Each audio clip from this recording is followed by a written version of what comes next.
All right, we got about a minute to go. There. Phew! We got to get just a little wider. I know, that's what she said.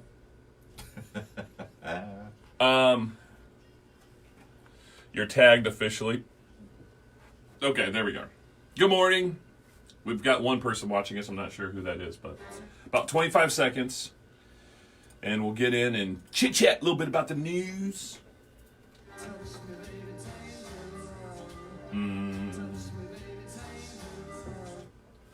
Can't play too much of the music. We'll get shut down by... I know. Yeah. It's treacherous. All right, Jeff Lane. Let's get back to your wake-up call with Phil Quinn. Brought to you by Phillips Drugs on Richmond's Classic Hits. It is a chilly 60 degrees here in the Whitewater Valley. Thank you for being a part of the wake-up call, 643. And we're also on Facebook Live, of course, brought to you by Phillips Drugs, your good neighbor pharmacy. Joining me from the newsroom is one very handsome Jeff Lane. I guess that's debatable. Yeah, I was going to wear really No, it's not debatable. I was going to wear a suit into work today. So I've got this event. Congressman Greg Pence is going to be in town for the chamber luncheon. And I'm going to sit on a stool with a microphone, and he's going to sit on another stool with a microphone, and we're going to chit-chat like there's no one else in the room. And the room's got, 150 people in it. So we'll see how that goes. Awesome. Yeah, I let their staff people know. I said, look, you're going to read my Twitter feed, and you're going to think that I'm not a big fan of Congressman Pence. I said, but to be fair, I haven't met him. I shook his hand one time. But I said I'd love to be able to sit down and get to know him a little bit better because I choose to root for the person as opposed to party. And they seem to be cool with that, but they said, ask any questions you want. And I'm looking at the questions that the Issues and Advocacies Committee for the Chamber. Yeah. Phew! It's going to be, he's going to have some tough questions. There's no softballs in there. I don't think so. And I'm a softball guy. I admit that I'm a softball guy. I want to know what he's doing, what some of the legislation that he's working on, where has he seen some successes. I want to talk to him about his Mr. Smith goes to Washington moment. When did he realize that he wasn't just there visiting family, but he was actually there to do some work, and talk a little bit about that. I want to find out if he can just randomly text his brother, who's the vice president, or does he have to go through somebody? You know what I mean? Does he have a personal number that he can just cut right through Secret Service and get to his brother? Because I would think you couldn't. That if you could hack into a phone or steal somebody's phone and then get the vice president and find out where he is, and that could be a serious thing. So I bet he can't, but I'm curious. I guess we'll find out. Yeah. Along with those other 150 or so people. Yeah, so we're going to be at Forest Hills today. WCTV's covering it. I'm going to run some audio on it too, record it, so we can have some stuff for tomorrow. I'm just hopeful that I'm not an idiot. I'm not a smart guy. I'm an informed guy, completely different. So I hope it goes well. They're giving me, Melissa at the Chamber's like, you're going to be fine. We're going to give you 45 minutes. Really? Okay. Better you than me. Yeah. All right. All right. Well, let's get to some news. All right. Our top story this morning is a report from the USDA looking at agriculture in our area, and how we looking? Not good. No. At least not according to the USDA.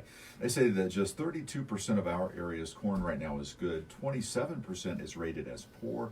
Everything else is fair. It's all really due to that very wet spring we had. As you'll recall, at one point in April and May, Richmond had measurable rainfall on 23 of 31 days. And as we were talking a little while ago, I just don't think people grasp this. I don't think they grasp the connection to so much else in terms of business. We've interviewed Scott Caldwell from Ivy Tech. He's the ag department chair. He says 1 in 5 jobs is directly related to agriculture. And the economy for Wayne, Preble, Dark, Randolph, Jay, Henry, the farming community drives the economy. We always think that it's healthcare just because we have so many people working at Reed. And that's true. It's large, but the ag community and what farmers buy and what we buy from farmers and what made, Smith, Blue Buffalo, Hills. a lot of those products that we manufacture, Purina, all of that is coming from the farming community. So when those prices go up, everything else goes up. Cheese, Yes. at the pizza place is going to Yes. go up. So the impact is going to happen, and it's going to be swift, and it's going to be by the end of September. Yeah. You know, and we're not even mentioning anything about tariffs. This isn't necessarily about the president. This is about rain, and we can't grow corn any quicker. Right. Soybeans are okay, I think, for the most part, right? I mean, think so. they're not. It's not great, but they'll be able to make money on beans because they can grow longer. Right. Right. Trying to update a little bit of what happened yesterday. It started out as an armed robbery. We do know that for sure. It happened at Richmond Scrap Processors. A guy walks in, pulls a handgun, and flees. There was a search in the area, about an hour and a half long search, and this is in the Whitewater Gorge. Nothing was found, but then later in the day yesterday, they kicked up a guy sort of in that area, just a little south of that area. He fled. That led to a big manhunt down there by the FOP on Abington Pike down in that area. Drones were brought in, dogs were brought in, and they did eventually capture this guy. His name is Andrew Allen. He's a 38-year-old Centerville resident. Important to note right now that he is not charged with the armed robbery at all. But he is for sure charged with possession of meth. He was also wanted in Fayette County for a burglary. We do expect more information later today, and don't know if he will be charged with the robbery or not, but certainly he is facing charges regardless. A couple of things with that. One, if you see police and you turn and run in the other direction, expect to get caught. Yes. You know, I mean, I've seen The Fugitive. I know what Tommy Lee Jones is trying to get done. And then the second thing, really, you don't want to go sneaking around by the FOP. No. No, they have a shooting range back there. What are Yes. you doing? Yes. Not good. No, allegedly or not, don't go that way. Good Lord. Exactly. Let's see, what else? A lot of drugs in the news today, a lot of drug arrests. One this morning, actually, in Richmond. Shane Aislinger, Deanna Duncan of New Paris taken into custody, 2000 block of South L Street, both charged with dealing controlled substances. One charged with dealing marijuana, the other charged with dealing cocaine, all kinds of stuff recovered as well. And then an update on a story we had yesterday about a drug incident in the Depot District yesterday morning. A female who allegedly overdosed was then charged with dealing meth. Her name is Ashley Reed. She's still in the Wayne County Jail this morning as well. And then we'll end with this one, a nice honor for Richmond Columbia Properties. They've been recognized by Indiana Landmarks for their effort to preserve historic homes. Way to go, Matt Stiegel. Yeah, Single-handedly. yeah, You know what I mean? that's exactly right. Just goes in and crushes it. Yep, So, he's the dude. all right, so here's our question of the day. What percentage of social media is good versus bad? I went with 80-20. I think 80% of the time, social media can be a useful tool. We use it a lot to engage with listeners, being on Facebook Live. But that 20% is pretty brutal. It is. It's just not equal, I don't think. Right. I don't know. I don't think it's 80-20 to me. I think it's more like 60-40 maybe. Okay. All right. But that's all right. You know, part of it also is you utilize the radio station's websites. I mean, a lot of the activity that we get on our websites comes from the news. People look at the news stories and share them, that sort of thing. When people put those out on social media, that's when the comments come in and you know, proverbial backlash and that sort of thing. People take things out of context. That oftentimes people will see something on social media, not necessarily read what the article says, right? Yeah. Yeah. And that's the You know problem. what it shows to me more than anything is I'm on a board.